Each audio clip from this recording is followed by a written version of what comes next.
Hello friends, तो आप सभी का आज एक बार फिर से स्वागत है कबीर दास जी के दोहे वाले इस वीडियो के सेकेंड सीरीज में। फर्स्ट वाले में आप लोग ने कोई और कबीर के बारे में समझ लिया था।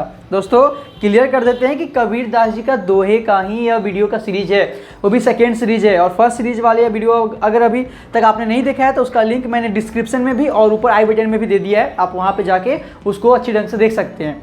हम लोगों ने एक वहाँ पे जस्टिफाई किया था कि नहीं 10-10 कबीर दास जी के जो इम्पोर्टेंट्स दोहे हैं, उनका तो सारा दोहा जो है हम लोग को कुछ ना कुछ अपने जीवन के लिए सिखाता है, लेकिन उनका जो उन दोहे में से जो सबसे इम्पोर्टेंट्स दोहा जो सब है उसमें का 10-10 करके हम लोग ने एक प्लान बनाया था कि 10-10 करके सीरीज के अनुसार हम लोग अपना उसका अर्थ जानेंगे और उससे हम लोग अपना सीखेंगे अपने जीवन के लिए। तो फर्स्ट वाले सीरीज वाले कबीर दास जी का जो फर्स्ट सीरीज था वीडियो का, उसमें मैंने आपको 10 जो है दोहे बताया और उसका अर्थ बताया, उससे हम लोग क्या सीख सकते हैं वो उसके बारे में भी मैंने आपको बतलाया।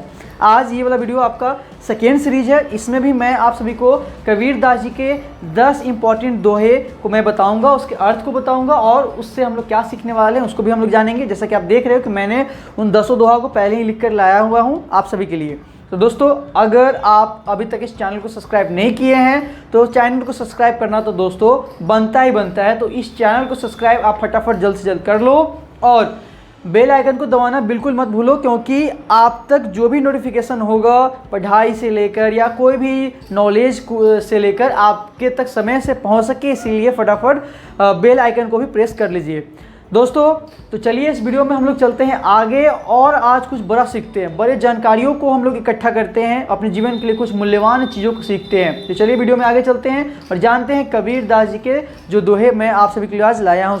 तो दोस्तों आज मैं आप सभी के लिए जो कबीर दास जी के दोहे लाया हूँ उसमें का जो सबसे पहला दोहा है वो है आपका कि दुख में सुमिरन सब करे, सुख में करे न कोई, जो सुख में सुमिरन करे दुख काहे को होए। मैं इस दोहा को एक बार फिर से रिपीट करना चाहता हूँ कि दुख में सुमिरन सब करे, सुख में करे न कोई, और जो सुख में सुमिरन करे तो दुख काहे को होए। दोस्तों कबीर दास जी इस दोहे के माध्यम से ये बतलाना चाहते हैं कि हम लोग हमेशा दुख में ही जो है ईश्वर को याद करते हैं। हमेशा जब हम लोग को दुख होता है उस समय ही बैठ जाते हैं, भगवान को याद करना चालू कर देते हैं, लेकिन जब हम लोग को सुख आना स्टार्ट हो जाता है तो सुख में कोई जो है ईश्वर को याद नहीं करता है। कबीर दास जी ये कहना चाहते हैं कि अगर हम लोग सुख में भी अगर ईश्वर को याद करते हैं तो दुख आने का तो कोई संभावना ही नहीं है, दुख कभी आएगा भी नहीं। तो इसीलिए हमें हमेशा ईश्वर को याद करते रहना चाहिए, सुख हो या दुख, भगवान को हमेशा याद करते रहना चाहिए। चलिए आगे बढ़ते हैं, जानते हैं आज के सेकेंड दोहे के बारे में। तो आज का जो सेकेंड दोहा है वह है कि बुरा जो देखन मैं चला, बुरा न मिलिया कोई, जो मन खोजा आपना तो मुझसे बुरा न कोई। दोहा एक बार फिर से रिपीट करते हैं कि बुरा जो देखन मैं चला, बुरा न मिलिया कोई, और जो मन खोजा आपना तो मुझसे बुरा न कोई। कबीर दास जी इस दोहे के माध्यम से ये कहना चाहते हैं कि मैं जब पूरे संसार में जब बुरे व्यक्ति को खोजना चालू किया, बुरे इंसान को खोजना चालू किया तो मुझे कोई बुरा मिला ही नहीं, कोई बुरा इंसान मिला ही नहीं। लेकिन जब मैंने खुद के अंदर अपने मन के अंदर झांका तो मुझसे ज़्यादा बुरा व्यक्ति, मुझसे ज़्यादा स्वार्थी व्यक्ति, मुझसे ज़्यादा बुरा, मुझसे ज़्यादा स्वार्थी कोई मिला ही नहीं। तो दोस्तों हमेशा दूसरे की बुराई हमें नहीं देखना चाहिए, हमें अपने अंदर की कमियां को, अपने अंदर की जो भी गलतियां हैं उसको सुधारते रहना चाहिए और आगे बढ़ते रहना चाहिए जीवन में। दोस्तों तीसरा दोहा जो है वह है कि बड़ा हुआ तो क्या हुआ, जैसे पेड़ खजूर, पंथी को छाया नहीं, फल लागे अति दूर।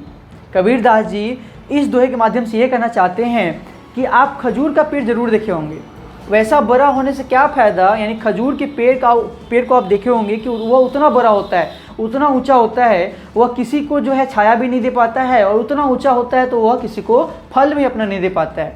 कबीर दास जी इससे सबसे इम्पोर्टेंट बात ये कहना चाहते हैं कि वैसा बड़ा होने से क्या फ़ायदा जब हम लोग जो है किसी का मदद ही ना कर सके और हम लोग जो है किसी का काम ही ना आ सके, तो वैसा बड़ा होने से कोई फ़ायदा नहीं है। हमें हमेशा अच्छा व्यक्ति बन के ही रहना चाहिए और हमेशा हम लोग को जो है सबकी मदद करते रहना चाहिए। आज का जो चौथा दोहा मैंने आप सभी के लिए लाया है वह है कि काल करो से आज कर, आज करो से अब, और पल में प्रलय होएगी, बहुरी करेगा कब। दोस्तों कबीर दास जी इस दोहे से बहुत बड़ा चीज़ ये कहना चाहते हैं कि ये जो हम लोग का जीवन है वो जीवन बहुत छोटा है, यानी हम लोग का समय अपने जीवन के लिए बहुत कम है। यानी इस दोहे के माध्यम से कबीर दास जी समय के महत्व को समझाना चाहते हैं वो कहते हैं कि जीवन जो है बहुत कम समय तक है। तुम जो कल करना चाहते हो उसको तुम आज ही कर लो। तुम जो कल करना चाहते हो उसको तुम आज ही कर लो, और तुम आज जो करना चाहते हो उसको तुम अभी ही कर लो, क्योंकि कौन जानता है कि कब प्रलय आ जाएगी और तुम अपना काम कर पाओगे भी कि नहीं कर पाओगे। इसीलिए अपने काम को टालना बिल्कुल नहीं चाहिए। जिस समय जो आ गया काम दिमाग के अंदर उसको उसी समय जो है ख़त्म कर देना चाहिए, यानी उसके लिए कोई जो है बहाने नहीं, नो एक्सक्यूज निकालना चाहिए कि मैं आज करूँगा, कल करूँगा, या शाम में कर लूँगा, सुबह में कर लूँगा, कभी नहीं।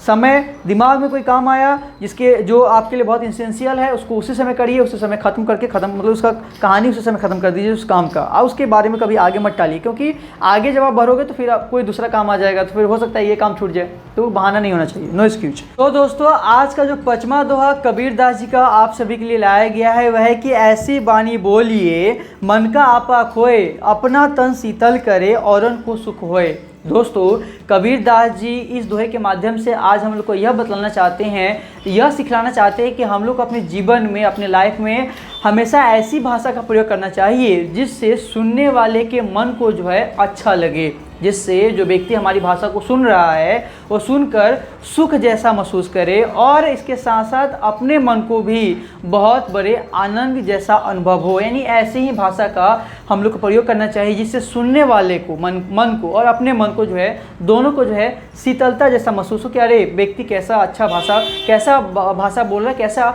अच्छा विनम्र भाषा बोल रहा है। दोस्तों आगे चलते हैं और जानते हैं कबीर दास जी का आज का 6ठा दोहा। दोस्तों इस दोहा को बतलाने से पहले मैं आप सभी को बतलाना चाहता हूँ कि कबीर दास जी इस दोहे के माध्यम से हम लोग को मन के बारे में बतलाते हैं कि अपने मन को जो है कैसा रखना चाहिए। तो दोस्तों ये दोहा क्या है आपको बतलाते हैं कि दोहा कबीर दास जी क्या है कि धीरे धीरे रे मन धीरे सब कुछ होए, माली सींचे सौ घरा ऋतु आबे फल होए। दोस्तों कबीर दास जी इस दोहे के माध्यम से हम लोग को अपने मन के बारे में बतलाना चाहते हैं। जैसा कि मैंने आपको पहले बताया कि कबीर दास जी इस दोहे के माध्यम से मन के बारे में कुछ बातें बताना चाहते हैं। वो कहते हैं कि रे मन तुम धैर्य रख, तुम सब्र रख, जो भी तेरा लक्ष्य है, जो भी तेरा काम है वो धीरे धीरे ही संपन्न होगा। ऐसा नहीं है कि तुमने आज करना स्टार्ट किया है और वह कल या परसों जो है वो संपन्न हो जाएगा। वो धीरे धीरे होगा, लेकिन एक दिन वो लक्ष्य तेरा जरूर संपन्न होगा, वो काम तेरा जरूर संपन्न होगा।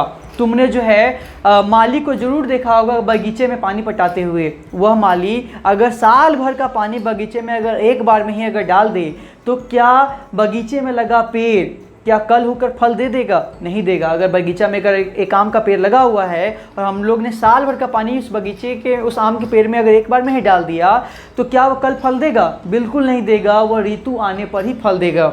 तो वैसे ही हम लोग के अपने मन को धैर्य रखवाना चाहिए, सब्र रखवाना चाहिए कि रे मन तू सब्र रख, तू धैर्य रख, आज नहीं तो कल हमारा लक्ष्य जो है जरूर पूरा होगा। बस अपने काम को जो है अपनी सच्ची निष्ठा से करते जाना चाहिए। तो दोस्तों आगे चलते हैं और जानते हैं आज के 7वां दोहा के बारे में। तो आज का जो 7वां दोहा है वो ये है कि साईं इतना दीजिए जामे कुटुंब समाए, मैं भी भूखा न रहूं और साधु भी भूखा न जाए।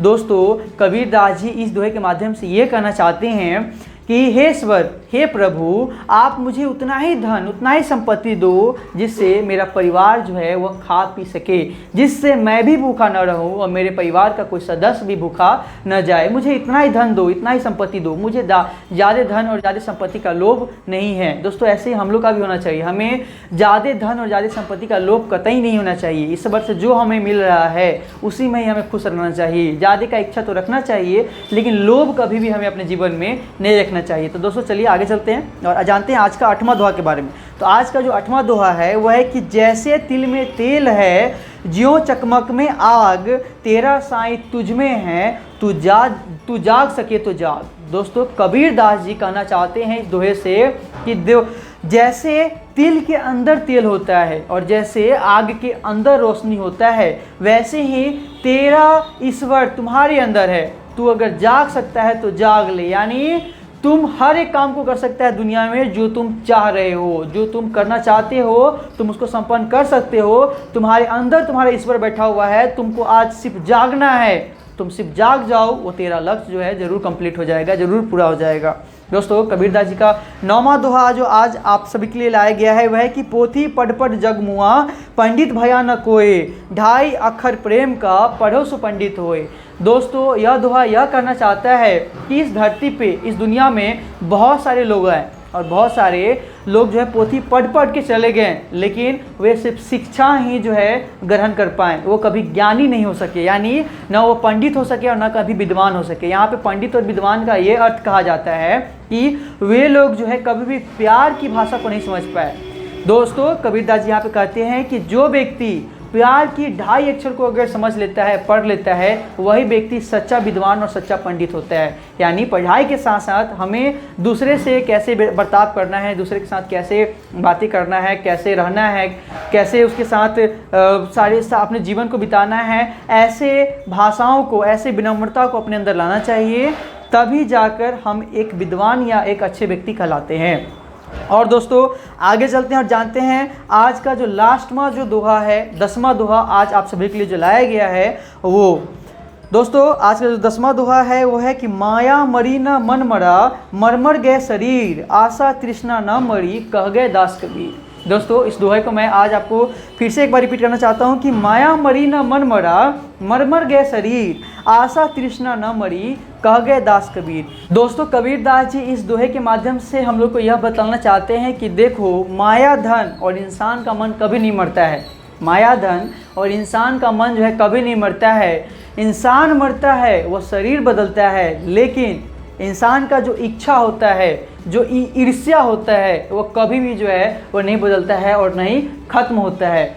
दोस्तों ये थी कबीरदास जी की आज की 10 जो है दोहे और इसका अर्थ। दोस्तों उम्मीद है कि आपने आज इस 10 दोहा से जो है ज़रूर कुछ सीखे होंगे अपने जीवन के लिए, अपने लाइफ के लिए। दोस्तों ये कबीरदास जी के वीडियो का यानी दोहे का जो सीरीज़ है वो आगे चलता रहेगा। मैं आपको इनका इम्पोर्टेंस दोहा जो भी होता है वो मैं आप सभी के लिए साथ लाऊंगा, आपके सामने रखूंगा और इसके अर्थ को, इसके बारे में बतलाऊंगा कि ये दोहे हम लोग के जीवन के बारे में क्या क्या बतलाता है और क्या क्या सिखलाता है। तो दोस्तों अगर वीडियो अच्छा लगा हो तो लाइक करने के साथ साथ आज चैनल को सब्सक्राइब तो कर ही दें आज, और यह वीडियो को अपने दोस्तों के साथ, रिश्तेदारों के साथ धड़ल्ले से शेयर करें, क्योंकि वो भी आज, क्योंकि उनका भी हक है कुछ सीखने का और वो आज कुछ सीख सके। इसलिए आप इस वीडियो को अपने दोस्तों के साथ जरूर शेयर करें। मैं मिलूंगा आपसे इसी तरह की अगली लाइफ वीडियो में। तब तक आप अपना ख्याल रखिए, अपने माता पिता का ख्याल रखिए। धन्यवाद।